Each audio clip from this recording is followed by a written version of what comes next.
In order to find the best trade ideas or confluences to find a trade idea, you need to understand how to identify high probability order blocks to use them to your advantage when you're trading.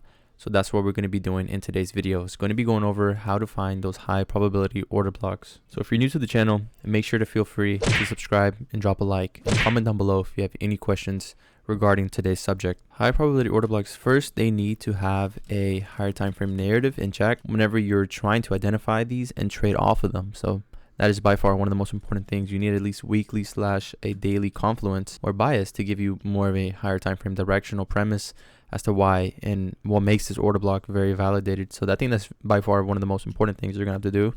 Secondly, so the second thing is a little bit kind of regarding the first one, is going to be spotting out the higher time frame PD arrays, like a higher time frame fair value gap, or it could be a breaker block, or it can be just simply a market maker model you're in on the higher time frame.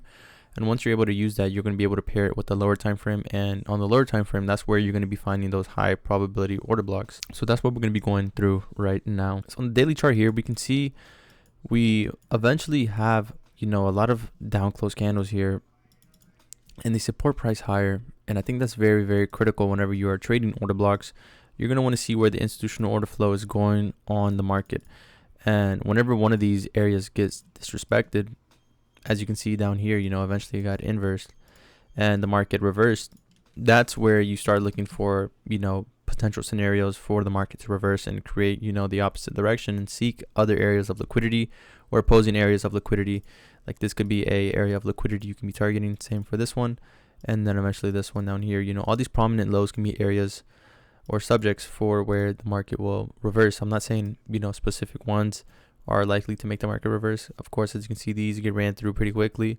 And then eventually this one was the reversal one. We never reached down here. If we have these areas here getting disrespected and, they're near the order blocks, they usually mean what inverse arrays are forming, meaning that, this buy side of the curve can eventually become inversed. The PD arrays can be inversed and push you to sell side of the curve and help you push lower to the lower prices that you are aiming to seek.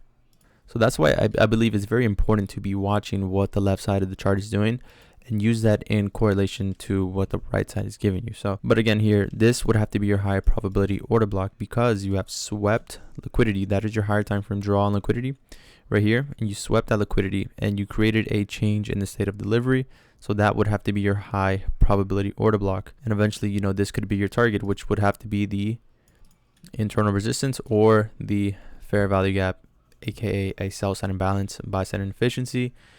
And you can use this change in the state of delivery. As soon as you saw this right here, and then we tap back into it, and then we went up higher. Want to see this hold because we swept liquidity. We created a big wick, and the body was just closing up here, and eventually we went up even higher. Even though it's a one body order block, and I usually like seeing the whole price lag get form a change in the state of delivery, since we have 1, 2, 3, 4, 5, 6 down close candles, and I would prefer to see the 6 down close candles become, have a change in the state of delivery with a close above the one that originally started the the downward move.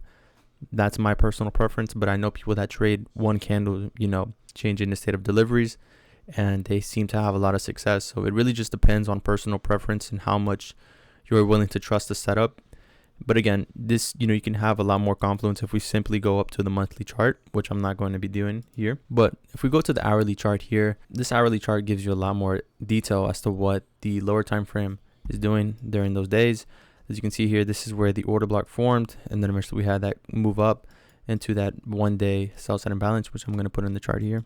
So as you can see here, whenever we reached into that sell side imbalance, we went down lower. As soon as we went up, we created a market maker sell model, and we were reaching for the original consolidation of that model. And then eventually, as you can see here, we took out that area of liquidity, and then eventually we had that reversal, which is very, very critical whenever you are trading. You want to use more than one concept. That's kind of why I recommend the market maker model video and putting that to other, confluences like the higher probability order block here that we have. So as soon as you see this area of liquidity swept, you want to see the market reverse and then eventually form that change in the state of delivery, which would have to be right here. And usually, majority of the time, whenever you have a high probability order block, the order block tends to have, so the market moves up and your order block is created from right here.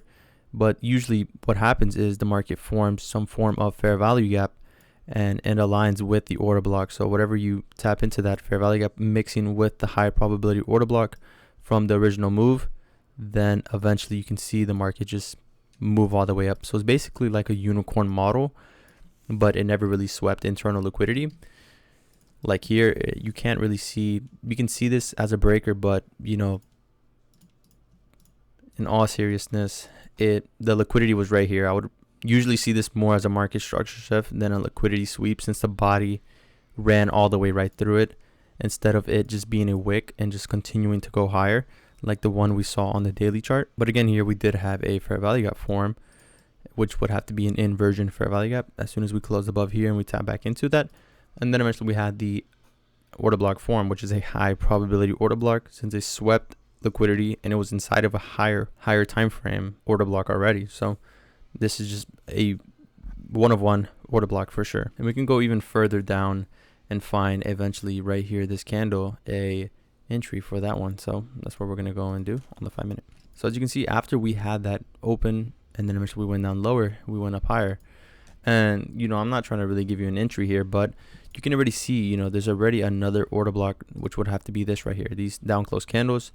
And I'm not saying this is kind of going towards where I was showing you guys the drawing earlier. Remember, we were going down, we came up, and then this would have to be the breaker, but we're not seeing a breaker. We see a order block form with a fair value gap.